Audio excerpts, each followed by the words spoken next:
کربلا اسم نہیں کربلا اسم ہے، کربلا اسم نہیں کربلا اسم ہے، رسم زینب بپا کرو مقصد ادا کرو۔ المومنین علیہ السلام، درود بھیجو محمد و آل محمد پر۔ جنگ جمل جب ختم ہوتی ہے اور اس کے بعد امام علیہ السلام کو اس میں جو ہے وہ کامیابی نصیب ہوتی ہے، تو وہاں پر جو ہے وہ امام علیہ السلام کے اصحاب میں سے ایک شخص جو ہے وہ امام کے پاس آتا ہے اور کہتا ہے کہ اے امام، وددت ان اخی فلانا کان شاہدا، میرا بہت دل چاہ رہا ہے کہ اے کاش میرا وہ بھائی وہ بھی یہاں پر ہوتا اس وقت۔ وہ کسی وجہ سے نہیں آ سکا، اس جنگ میں شریک نہیں ہو پایا، کسی مشکل کی وجہ سے، کسی مسئلے کی وجہ سے، لیکن اے کاش وہ یہاں پر ہوتا۔ یعنی معلوم ہے کہ یہ خود بھی، یہ اس کا جو بھائی ہے وہ بھی کیا ہے، امام کا چاہنے والا ہے، امام سے محبت کرنے والا ہے۔ اے کاش وہ یہاں پر ہوتا، کان شاہدنا، تو دیکھتا آپ کی کامیابی کو، آپ کی اس نصرت کو، آپ کو جو نصرت ملی اور جو کامیابی ہوئی، کتنا خوش ہوتا وہ دیکھ کر۔ ظاہر ہے امام کی کامیابی ہے، ایک محب جو ہے اپنے امام کی کامیابی کو دیکھ کر ظاہر ہے خوش ہوگا۔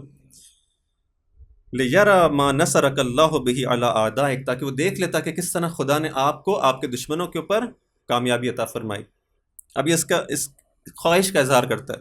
فقال اللہ علیہ السلام، امام علیہ السلام اس شخص سے کہتے ہیں، اَحَوَا أَخِيكَ مَعَنَا، کیا تمہارا جس بھائی کی تم بات کر رہے ہو، آیا اس کے خیالات، اس کے اہداف، اس کی خواہشات بھی اسی طرح سے تھیں؟ یعنی وہ بھی ہمارے ساتھ ہی ہیں، اس کا دل ہمارے ساتھ ہی دھڑک رہا تھا، وہ بھی یہی چاہتا تھا کہ جو ہمارے اہداف ہیں اس کے اندر شریک ہو، اگر وہ یہاں پر ہوتا تو وہ بھی ہم اس میدان کے اندر جو ہمارے ساتھ جو ہے تلوار چلاتا، اس راستے کے اندر وہ بھی جو ہے زخم کھاتا، اس راستے کے اندر وہ بھی کوشش کرتا۔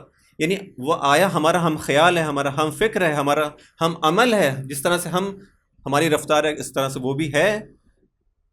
فرماتا ہے کہ وہ شخص کہتا ہے نعم، بھلے ایسا ہی ہے، ایسا ہی ہے، وہ شخص میرا جو بھائی ہے وہ بالکل اسی طرح سے، اگر وہ ہوتا تو بالکل آپ کے ساتھ ہوتا۔ امام علیہ السلام فرماتے ہیں کہ کتنا خوبصورت، امام فرماتے ہیں کہ فقد شہدنا، بس یہ جان لو کہ وہ ہمارے ساتھ تھا۔ فقد شہدنا ولقد، پھر امام اس کے بعد ایک عجیب ایک قاعدہ کلی ایک جو ہے بیان فرماتے ہیں، کہتے ہیں اس تمہارے بھائی کو جو تم جس کے بارے میں تڑپ رہے ہو، تمہاری آرزو ہے، اے کاش ہوتا، کتنا خوش ہوتا، کتنا اچھا ہوتا۔ امام علیہ السلام کہتے ہیں اس کو تو چھوڑو، وَلَقَدْ شَهِدْنَا فِي عَسْكَرِنَا هَذَا، ہمارے اس عسکر کے اندر، ہمارے اس لشکر کے اندر یہ بھائی تو کچھ بھی نہیں، وہ بھی شامل ہے۔ اقوام فی اسلاب الرجال و ارحام النساء، وہ لوگ جو کہ اپنے اجداد کی صلب کے اندر ہیں اور اپنی ماؤں کے ارحام کے اندر ہیں، جو ابھی دنیا میں نہیں آئے، جو دنیا میں نہیں آئے لیکن ایک زمانے میں وہ دنیا میں آئیں گے، وہ بھی ہمارے ساتھ اس وقت اس عسکر کے اندر، اس لشکر کے اندر شامل ہیں، اس وقت شامل ہیں، نہیں کہ بعد میں، اس وقت وہ ہیں ہمارے ساتھ۔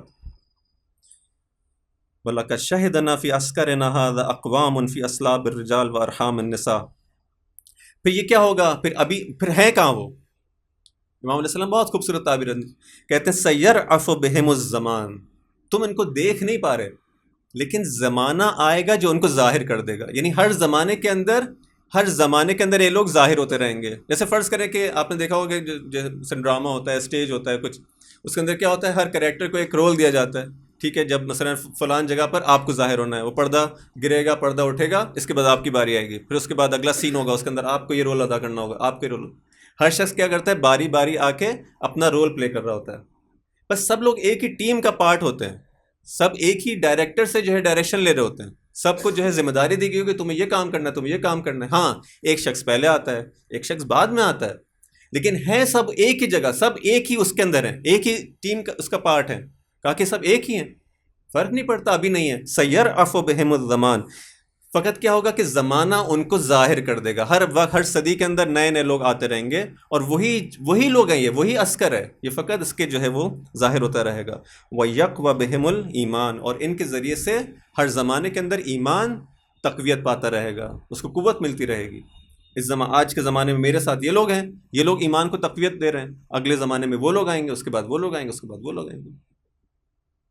بس اس کا مطلب ہے کہ امام علیہ السلام کس چیز کے قائل ہیں، کہ اس کے اندر کوئی ڈسکنیکشن نہیں ہے، ایک ہی چیز ہے، ایک ہی جنگ ہے، ایک ہی عسکر ہے، ایک ہی لشکر ہے، ایک ہی مارکا ہے، یہ چلتا رہے گا دونوں طرف سے، حق اور باطل کی طرف، دونوں طرف سے۔ اور یہی وہ مطلب ہے جس کو ہم کیا کہتے ہیں، کل یومن عاشورہ و کل اردن کربلا. اب ممکن ہے ہم کہیں کہ یہ کوئی روایت نہیں ہے، کچھ نہیں، لیکن ان تمام چیزوں سے جو مفہوم نکلتا ہے وہ یہی ہے کہ یہ معرکہ چل رہا ہے. اب وہ جو کہ جنگ جمل میں امام علیہ السلام کے ساتھ نہیں تھا، لیکن اس کی فقط یہ خواہش تھی کہ اگر میں واقعاً وہاں پر ہوتا اور تو میں امام کے ساتھ ہوتا. امام کہہ رہے کہ وہ ہمارے لشکر میں شامل ہے، وہ جنگ جمل میں بھی شامل ہے. وہ اس کا مطلب ہے کہ اگر کوئی یہ آرزو رکھتا ہے کہ میں کربلا کے اندر امام کے ساتھ ہوتا، تو کیا ان کے بارے میں یہ حکم نہیں ہے؟ فقط جنگ جمل کے بارے میں حکم ہے؟ ایسا تو نہیں ہے. اس کا مطلب ہے کہ اگر کوئی خواہش رکھتا ہے کہ بدر میں رسول اللہ کے ساتھ ہو، احد میں ان کے ساتھ ہو، بعد میں ان کے ساتھ ہو، امام علی کی جنگوں میں ان کے ساتھ ہو، صفین میں ساتھ ہو، ہے وہ ساتھ. اسی طرح سے کربلا بھی اسی طرح سے، بس یہ ایک ہی کنٹینیوٹی ہے، ایک ہی اتصال ہے، ایک ہی ہے، فرق نہیں ہے. اس مطلب کو اگر ہم سمجھ جائیں کہ ہم کیا ہیں، پھر انسان جو ہے تھوڑا سا ممکن ہے اس کے اندر یہ چیز آئے کہ واقعاً میں تو اس عسکر کے اندر ہوں، میں تو اس لشکر کے اندر ہوں. بس آیا میں وہ سپاہی جو جس کو ایک ذمہ داری دی گئی ہے، پہلے تو میں یہ دیکھوں کہ وہ مجھ سے امام چاہتے کیا ہے، مجھے کیا ذمہ داری دی گئی ہے. مجھے جو ہے آگے جو ہے جسے کہتے ہیں فرنٹ لائن پہ لڑنا ہے، یا مجھے لاجسٹکس کا کام کرنا ہے، مجھے جو ہے وہ روم کے اندر بیٹھ کے پلاننگ کرنا، مجھے کیا کرنا ہے. بالآخر میں اپنی ذمہ داری کو دیکھوں، لیکن کام وہی ہے، معرکہ وہی ہے، لشکر وہی ہے، فرق نہیں پڑتا. رولز فرق کرتے ہیں، کردار فرق کرتے ہیں. کربلا اسم نہیں، کربلا اسم ہے. کربلا اسم نہیں، کربلا اسم ہے. رسم زین